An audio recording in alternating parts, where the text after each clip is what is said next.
ये चैलेंज दिया गया था कि 100 क्रॉस नहीं करेंगे, हम 100 क्रॉस चेक कर चुके हैं और अब हम मैजिक फिगर भी क्रॉस करेंगे।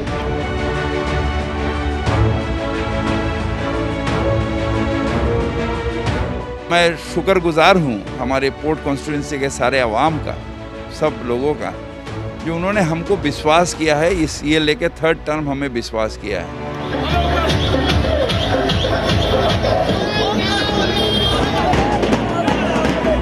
बीजेपी धीरे धीरे आगे आएगा और बीजेपी सरकार बनाएगा पश्चिम बंगाल में।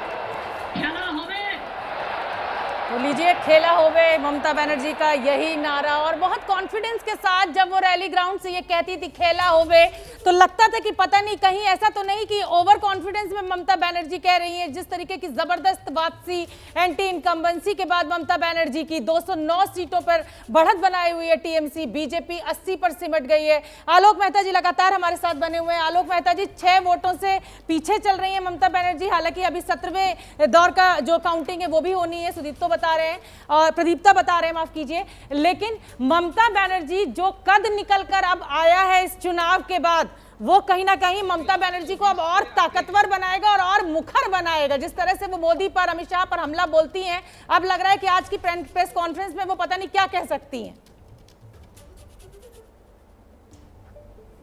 देखिए, आज की प्रेस कॉन्फ्रेंस में भी जो कहें, एकदम मुझे लगता है कि वो बहुत ही आगे का सोच रही है। उनको निश्चित रूप से राष्ट्रीय राजनीति में, लेकिन एक बात ज़रूर मानना होगा कि वो बहुत भावुक नेता भी हैं। कई बार आपको याद है, कई ऐसे महिला नेत्री हमारे देश में रही हैं जो ज़्यादा अधिक उत्साह में, माने मैं नाम यदि कहें तो उमा भारती का उदाहरण दे सकता हूँ। वो ठीक है कि ममता जी उनसे एक अलग तरह की नेता रही हैं, वो साध्वी और जो उनका रहा, उनको भी कभी सपने दिखाए गए थे कि आप बहुत कुछ हो सकती हैं। सुषमा स्वराज जी को लोग प्रधानमंत्री का सबसे बड़ा उम्मीदवार बीजेपी में मानते थे, लेकिन समय के साथ, इसलिए कब ममता जी उखड़ करके किसके साथ उलझ जाएं, जिनके साथ गठबंधन हो, यदि वो लोग कोई गड़बड़ करें, वो लोग यदि भ्रष्टाचार से लिप्त हों, उनके साथ समझौता करने में फिर संकट आए या उनको स्वीकार करना पड़े, इसलिए अभी ये कहना। लेकिन हाँ, उनका कद निश्चित रूप से बड़ा है। इस पूरी यदि सफलता जो आपके आंकड़े दिखाई दे रहे हैं, मैं अभी भी कह रहा हूँ कि हम और आप अभी भविष्यवाणी कुछ नहीं कर सकते। ये कहना चाहिए कि जिस ढंग से, जिस तरह की लड़ाई हुई है, यदि तृणमूल कांग्रेस सरकार बनाती है, ममता जी चाहे राष्ट्रीय राजनीति में चाहे अपने बेटे भतीजे को बना दें, लेकिन यही सच है कि ममता बनर्जी ने इस बड़ी लड़ाई को बड़े ही तरीके से और ज़मीनी होने के नाते बहुत अच्छी लड़ाई लड़ी है। बहुत अच्छी लड़ाई लड़ी है और साथ ही साथ बड़ा संदेश ये दिया है। दिबांग मेरे ख्याल से इसको बेहतर बता पाएंगे कि बीजेपी जो इलेक्शन विनिंग मशीन है, उसको हराया जा सकता है। अगर आप बढ़िया रणनीति बनाकर काम करें तो फिर बीजेपी को आप हरा सकते हैं। दिबांग,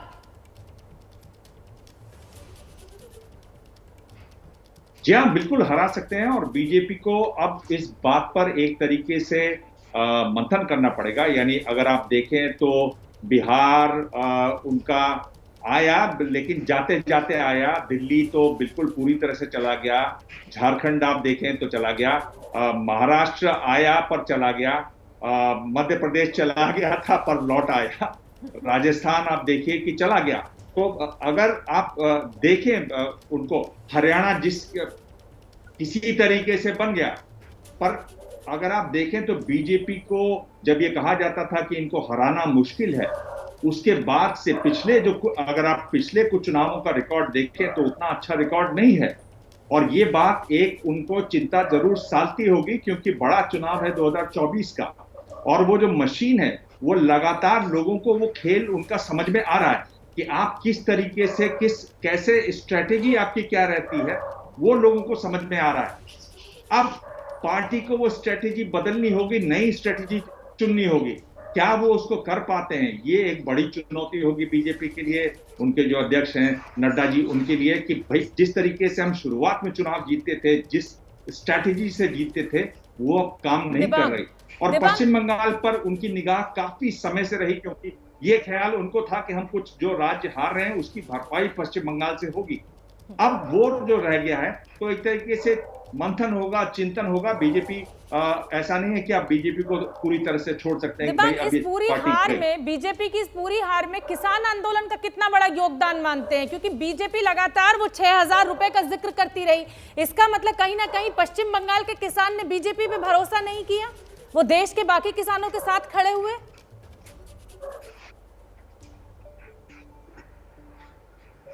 बीजेपी जब भी ऐसे विपक्षी राज्यों में जाती है जहां विपक्षी राज्यों की सरकारें हैं, तो वहां वो अक्सर गिनाती है कि आप तो विपक्षी सरकार, विपक्षी पार्टी की यहाँ पर सरकार है, लेकिन हमारे जो राज्य हैं जहां हमारा राज चलता है, हम केंद्र में जो काम कर रहे हैं वो कहीं बहुत ज्यादा अच्छे हैं। ये उनकी एक स्ट्रेटेजी राज्य दर राज्य रही है। उसी स्ट्रेटेजी के तहत ये 6,000 रुपए वाली बात थी। किसानों ने, हमने देखा कि जाके प्रचार भी किया, नंदीग्राम में भी गए थे राकेश टिकैत।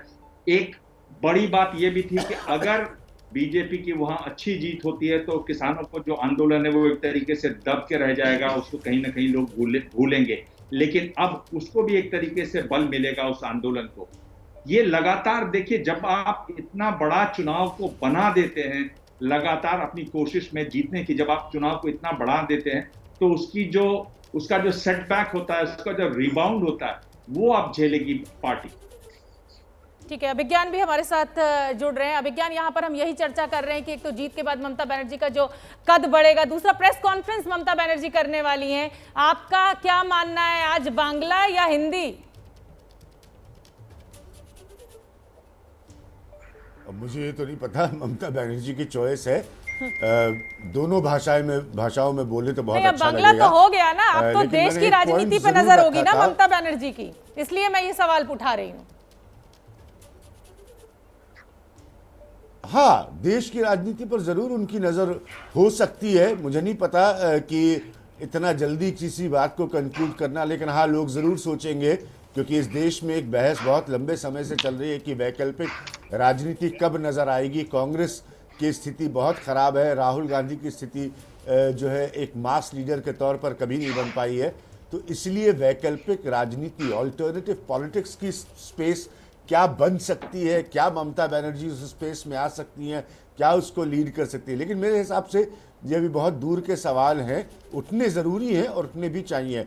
मैंने एक पॉइंट ज़रूर रखा था कुछ समय पहले और उसको भी फिर दोहराऊंगा कि अब चुनाव हो गए हैं, नतीजे आ गए हैं और बहुत ज़बरदस्त जीत ममता बनर्जी ने बहुत पराक्रम से चुनाव लड़ा, इतने बड़े बीजेपी की प्राइम मिनिस्टर डाउनवर्ड्स कैंपेन और ताकत के खिलाफ। लेकिन अब बीजेपी और ममता बनर्जी दोनों को ये मौका है, नरेंद्र मोदी और ममता बनर्जी दोनों को ये मौका है साबित करने का हाउ द पॉलिटिकल क्लास, राजनीतिक वर्ग कैसे साथ काम कर सकता है। क्योंकि अब जैसे ही सरकार बनेगी, कोरोना का सबसे बड़ा चैलेंज होगा ममता बनर्जी के ऊपर। तो मैं तो सच में ये देखना चाहूँगा कि परंपरा से या राजनीतिक प्रतिद्वंदिता से हटते हुए सेंटर और स्टेट, जिस पर इतनी बहस हो चुकी है, अब बीजेपी और ममता बनर्जी साथ आए कोरोना की सिचुएशन को हैंडल करने के लिए, जो कि सबसे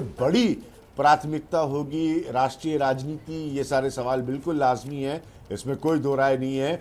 लेकिन अभी आज जब वो प्रेस कॉन्फ्रेंस करेंगी, कल से जब वहाँ का सिस्टम जो है वो काम करना शुरू करेगा पॉलिटिकल मैकेनिज्म के पूरा होने के बाद, तो पहली प्राथमिकता कोरोना ही है हर राज्य में इस देश के, और West Bengal is no different right now, वो कोई अलग नहीं है। बिल्कुल, प्राथमिकता कोरोना से लड़ाई को ही देनी होगी, क्योंकि कोरोना काल संकट काल विकराल रूप कोरोना ले चुका है। और इसी वजह से आज नतीजों का दिन हम सिर्फ और सिर्फ आप तक इलेक्शन रिजल्ट्स नहीं पहुंचा रहे, बल्कि साथ ही पूरी जिम्मेदारी के साथ और संवेदनशील कवरेज में हम बने हुए हैं। इसीलिए कोरोना मीटर, देश में कोरोना का कहर, ये लगातार नंबर्स आप देख रहे हैं। वैक्सीन मीटर, कितने लोगों को अब तक वैक्सीन पहुंची है, वो राज्य जहां चुनाव हुए उनका हाल बता रहे हैं, पूरे देश का हाल बता रहे हैं। और ये बताना इसलिए जरूरी हो जाता है क्योंकि 18 साल से ज्यादा उम्र के लोग अपना फर्ज उन्होंने निभा दिया और अब वो सरकार से चाहते हैं कि हमने अपना फर्ज निभाया, सरकार हमारा कर्ज उतारो, हम तक वैक्सीन पहुंचाओ। 1 मई से अभियान शुरू कर दिया जाता है, 18 साल से ज्यादा उम्र के लोगों को वैक्सीन लगेगी, लेकिन वैक्सीन लगाने की तारीख आ गई और राज्य सरकारें हाथ पीछे खींचती हैं ये कहते हुए कि साहब वैक्सीन है ही नहीं, हम कहां से लगवा दें। सब आगे की तारीखें दे रही हैं कि पहले वैक्सीन का इंतजाम हो जाए, उसके बाद ये अभियान शुरू करेंगे। और इस वक्त आप देख सकते हैं इस चर्चा में मेरे साथ निखिल प्रसून बीजेपी के प्रवक्ता भी जुड़ रहे हैं। निखिल, बहुत स्वागत आपका एबीपी न्यूज के इस कवरेज में। फिलहाल तो सबसे पहले आपका रिएक्शन पश्चिम बंगाल, मैं आपके पास आऊंगी, लेकिन इस बीच बड़ी खबर, ममता बनर्जी जो कुछ देर पहले तक 6 वोटों से पिछड़ रही थी, इस वक्त बड़ी खबर यह कि ममता बनर्जी ने एक बार फिर से बढ़त बनाई है। 820 वोट से ममता बनर्जी ने एक बार फिर अपनी बढ़त बना ली है। नंदीग्राम सीट जहां सबसे दिलचस्प मुकाबला इस वक्त चल रहा है और अब नंदीग्राम सीट पर ममता बनर्जी ने 820 वोटों से बढ़त बना ली है। प्रदीप्तो, ये इसीलिए देरी हो रही है क्या प्रेस कॉन्फ्रेंस करने में कि पहले जरा नंदीग्राम का मामला सुलझ जाए? हाँ, हो सकता है, ऐसा हो सकता है। मैंने भी जब आप ब्रेक के बाद आए तो मैंने भी यही बोला था कि 17 राउंड के पहले ही ये 820 से आगे हो गए हैं। शायद आप लोगों ने सुना नहीं था, लेकिन ये जो चीजें बहुत क्लोज फाइट हो रहा है। लेकिन एक जो कृषक आंदोलन के बारे में आप लोग पूछ रहे थे, तो देखिए सिंगुर में बेचाराम मान्ना जो है वो 25,000 से ज्यादा वोटों से जीत गया है। तो ये जो हम लोगों का यहाँ फार्मर्स है, कृषक है, वो ये चीज जान गए हैं कि जो जुमला 6,000 रुपए का जुमला था वो यहाँ नहीं चल पाएगा। ठीक है निखिल प्रसून, आइए, सोनार बांग्ला बनाने का सपना आप लोग दिखा रहे थे, वादा कर रहे थे आप लोग असौल परिवर्तन का, लेकिन यहां तो बंगाल ने बेरंग लौटा दिया, क्यों? इस सबको मेरा नमस्कार कि मैं ऐसा मानता हूं कि पश्चिम बंगाल की जनता ने हमें बैरंग नहीं लौटाया है। पश्चिम बंगाल की जनता ने हमें आशीर्वाद दिया है और उसके प्रति हम लोग अनुग्रहित हैं, उन सबका धन्यवाद करते हैं। सर 200 उन्होंने हमें जिस रूप में भी सेवा करने का मौका दिया, 81 पर सिमट गए आप लोग, अब की बार 200 पार 81 पर सिमट गए आप लोग, वो भी सारी ताकत लगा देने के बाद। पूरा भरोसा था, अपने ट्रम्प कार्ड सारे इस्तेमाल कर लिया आपने, प्रधानमंत्री की 20-20 रैलियां करवा दी, गृह मंत्री ने वहां डेरा डाले रखा, सारा केंद्रीय मंत्रिमंडल जो है वो इस कोरोना काल संकट काल में भी बंगाल चुनाव में लगा हुआ था, जुटा हुआ था। योगी आदित्यनाथ पहुंच रहे थे उत्तर प्रदेश छोड़कर वहां पर प्रचार करने के लिए और सामने सिर्फ एक अकेली ममता बनर्जी थी। मतलब इतनी ताकत लगाने के बाद भी सोनार बांग्ला बीजेपी कहती है, तो यही कहा जाएगा कि बंगाल की जनता ने बीजेपी को बैरंग लौटाया।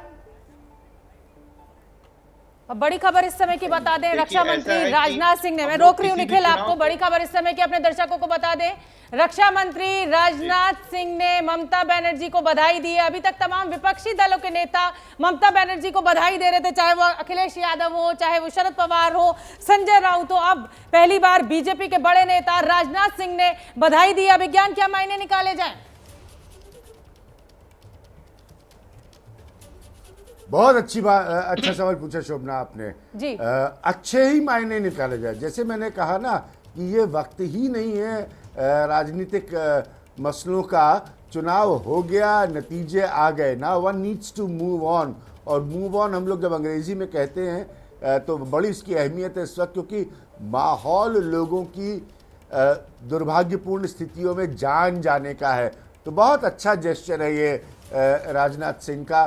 भारतीय जनता पार्टी की तरफ से सारे बड़े नेताओं का ये होना चाहिए, क्योंकि राजनीति में आलोक जी हैं, हम तजुर्बे से आपको बता सकते हैं कि राजनीति में ओपोनेंट्स होते हैं, विरोधी होते हैं, एनिमीज नहीं होने चाहिए, दुश्मन नहीं होने चाहिए। बिल्कुल मतभेद हो लेकिन मनभेद ना हो। और देखिए कम से कम इस बधाई संदेश के बाद ये तो साफ हो गया है कि अभी तक जो बीजेपी के प्रवक्ता आ रहे थे और वो कह रहे थे कि इंतजार कीजिए, जरा शाम ढलने दीजिए, जरा रात होने दीजिए और उसके बाद तस्वीर पलट जाएगी, बदल जाएगी। तो अब कहीं ना कहीं बीजेपी स्वीकार कर रही है कि ये नंबर इसी तरीके का रहने वाला है। बीजेपी स्वीकार कर रही है कि ये बंपर जीत जो तृणमूल कांग्रेस को मिली है, ममता बनर्जी की वापसी बंगाल की सत्ता में हो रही है, बीजेपी की तरफ से भी एक तरीके से औपचारिक तौर पर इस बात को स्वीकार कर लिया गया है। इस शुभकामना संदेश का सबसे बड़ा संदेश और मतलब इस वक्त यही निकल कर आ रहा है। निखिल प्रसून, मैं सही कह रही हूं ना? देखिए, बधाई देने में हमें कोई गुरेज नहीं है। मैं भी अपनी तरफ से और अपनी पार्टी की तरफ से उन्हें बधाई देता हूं। उनका अभी कुछ दौर का अभी मतगणना बाकी, उसके बावजूद भी इससे अगर ये रुझान परिणामों में बदलते हैं, ये बात मानने निखिल ठाकुर अभी भी उम्मीद देख रहे हैं, आप तो बधाई दे दी। उम्मीद की बात नहीं है। हम लोग बधाई दे रहे हैं, खुले मन से बधाई देते हैं ममता बनर्जी को, उनकी पार्टी को, उनके सभी कार्यकर्ताओं को, और इसके अलावा पश्चिम बंगाल की जनता को धन्यवाद भी देते हैं कि उन्होंने हमें भी आशीर्वाद दिया कि 3 से और 10% वोट से हमें काफी आगे ले जाकर के उन्होंने अभी जो आप लोग 81 से लेकर के 100 के बीच में दिखा रहे हैं उतनी सीटें दी। और जो ध्रुवीय जो एक राजनीति है पश्चिम बंगाल में, उसमें भारतीय जनता पार्टी एक संपूर्ण विपक्ष की ताकत के रूप में उभरी है। जिस तरह से कांग्रेस और वामपंथ का एक तरह से अवसान हो गया आपने है, एक जय श्री राम की पिच तैयार कर दी ममता बनर्जी के लिए, और जब वो मंदिर जाने लगी, खुद गृह मंत्री ने कहा कि देखिएगा चुनाव खत्म होते होते वो जय श्री राम बोलने लगेंगी। ध्रुवीकरण की पूरी कोशिश आपकी तरफ से की। अब जब ममता बनर्जी ने आपको हर फ्रंट पर परास्त कर दिया है, तो कहीं ना कहीं चूक आपसे बड़ी ये हो गई, आप ममता बनर्जी की रणनीति को समझ नहीं पाए।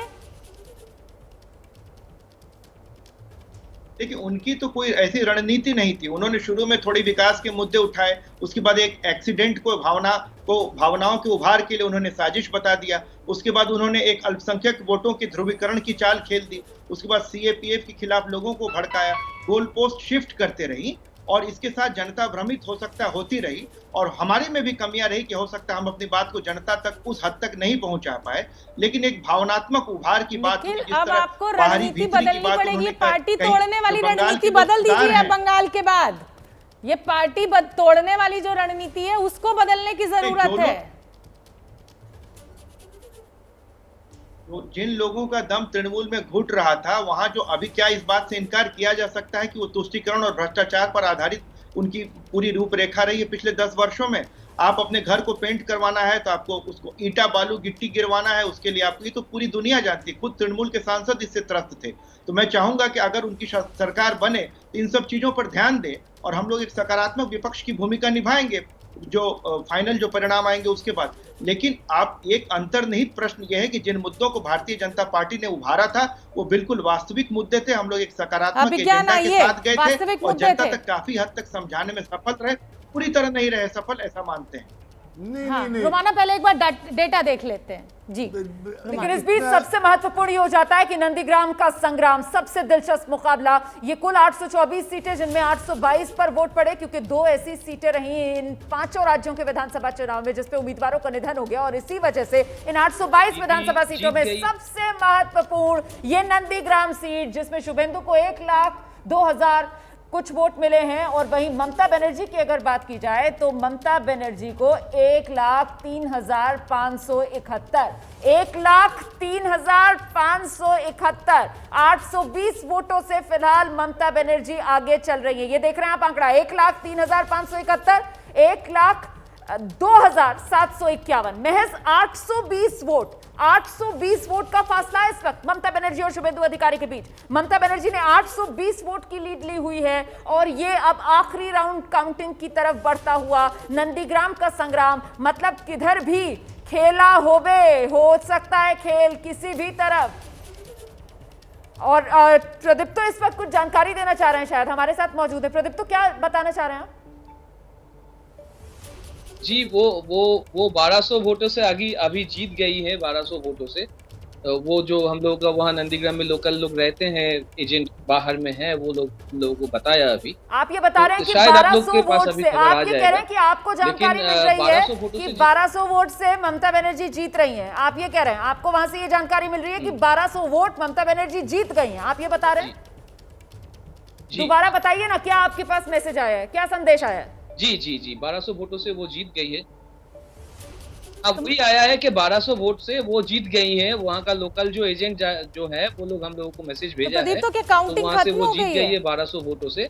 देखिए आप लोगों के पास बिल्कुल औपचारिक ऐलान का भी इंतजार है, नहीं, क्योंकि काउंटिंग जो देखिए, इलेक्शन वहाँ कमीशन कुछ की लोकल होता वेबसाइट है उस पर अभी इस तरीके का कोई अपडेट हुआ नहीं है। हम जिन वेबसाइट्स को फॉलो कर रहे हैं वहां पर ऐसी कोई जानकारी अभी है नहीं, लेकिन प्रदीप तो जरूर ये बता रहे हैं कि वहां पर जो उनके एजेंट्स हैं उनके थ्रू ये जानकारी मिल रही है कि ममता बनर्जी ने 1200 वोट के साथ जीत दर्ज कर ली है। हाँ, ये जरूर है कि आखिरी राउंड में काउंटिंग पहुंच चुकी थी। अभी तक ममता बनर्जी 820 वोटों से बढ़त बनाए हुए थी, लेकिन अभी औपचारिक जानकारी का इंतजार। फिलहाल आप यही अपडेट मानकर चलिए कि ममता बनर्जी 820 वोट से शुभेंदु अधिकारी से बढ़त बनाए हुए हैं और मामला बहुत बराबरी, बहुत टक्कर का बना हुआ है। खुद ममता बनर्जी इस बात को समझ रही थी कि नंदीग्राम की ये जो डगर है वो बेहद कठिन रहने वाली है। इसी वजह से चुनाव मतदान वाले दिन नंदीग्राम से पहले से ही ममता बनर्जी ने नंदीग्राम में डेरा डाल लिया था, बाकायदा वहां पर घर लिया था, क्योंकि बीजेपी घेर रही थी ममता बनर्जी को, ये कहते हुए कि ये होंगी बंगाल की बेटी, लेकिन नंदीग्राम का लाल तो शुभेंदु अधिकारी है, जो मिट्टी का लाल है। यहां पर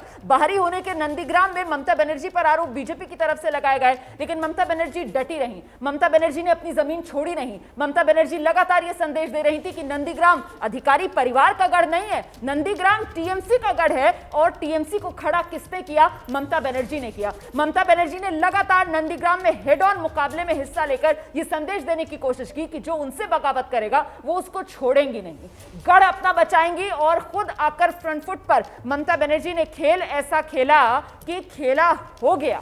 मुझे लगता है आलोक जी को आना चाहिए। आलोक जी, जिस तरीके से ममता बनर्जी ने नंदीग्राम को चुना, कठिन लड़ाई थी, लेकिन खुद ममता बनर्जी कहती रही कि ये जमीन मेरी है, टीएमसी की है, मैंने यहां से संघर्ष किया। वहां इतनी कड़ी टक्कर क्यों? देखिए, मेरा ऐसा मानना है कि यही एक बड़ी भारी रणनीति रही कि सबसे खतरनाक, जिसको कहते हैं खेल खेल सके, राजनीति में जो सबसे अधिक खतरा मोल ले सके वही सफल होता है, चाहे वो मोदी हो या ममता जी हो।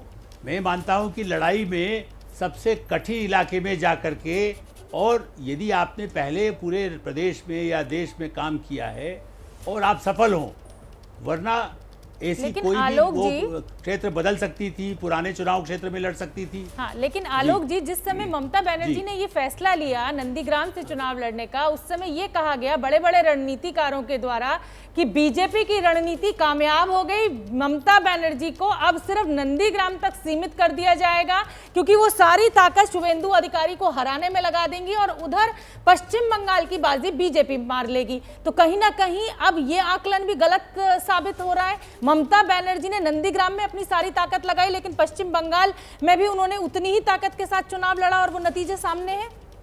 सीमित नहीं कर पाई बीजेपी उनको नंदीग्राम तक। बिल्कुल, मेरा ऐसा मानना, हाँ, भाजपा की रणनीति तो निश्चित रूप से यही थी कि अब वो फंस जाएंगी। जैसे आप कहते हैं ना, अभिमन्यु महाभारत में फंसा लेकिन अर्जुन महाभारत में नहीं फंसा, तो ऐसी ही स्थितियाँ होती है युद्ध में। और ये सचमुच में युद्ध जैसा चुनाव लड़ा गया दोनों तरफ से। ऐसा नहीं है कि केवल बीजेपी में ये सही है कि बड़े महारथी रहे, लेकिन ममता बनर्जी ने भी लगातार उसका जो अपने वर्षों का, जो मैंने कहा ना आपको, जो साधना कहें, काम कहें और गणित भी कहें, देखिए ये भी सही है। 125 के करीब सीटें यदि मुस्लिम को, इसलिए कि मुस्लिम हिंदू की बात है, लेकिन वो एक बड़ा वोट रहता है। और जितना यदि बीजेपी ने उसको हिंदू कर, मतलब जैसे कहते हैं कि हिंदू वोट बड़ा मिलेगा, तो वो लोग मिला। दूसरी पार्टियों को भी, सीपीएम ने अल्पसंख्यकों के लिए कभी कुछ नहीं किया, कांग्रेस ने निराश किया, तो इसलिए हिंदू या मुस्लिम सबने वोट दे दिया, उसका लाभ ममता को मिल रहा है। ठीक है, बीजेपी ने अपनी इज्जत, ये ठीक है कि वो 80 भी सीटें जीते, वो 2024 या 2026 के लिए काम करेंगे। बिल्कुल ठीक है। अभिज्ञान मैं आऊंगी आपके पास। फिलहाल वक्त एक बहुत छोटे से ब्रेक का है, फौरन लौट के आ रहे हैं। आप देखते रहिए एबीपी न्यूज।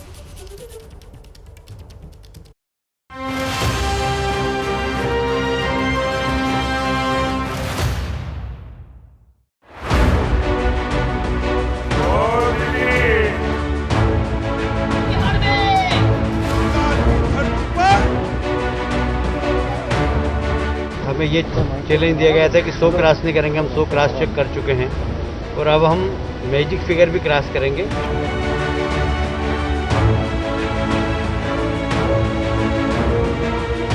मैं शुक्रगुजार हूँ हमारे पोर्ट कॉन्स्टिट्यूंसी के सारे अवाम का, सब लोगों का, जो उन्होंने हमको विश्वास किया है। इस ये लेके 3rd टर्म हमें विश्वास किया है।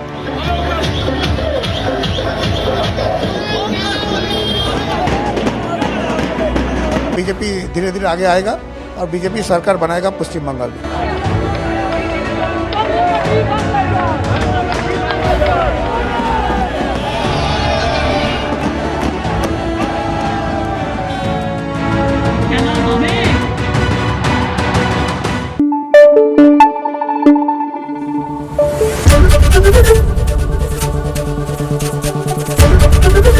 एबीपी न्यूज आपको रखे आगे।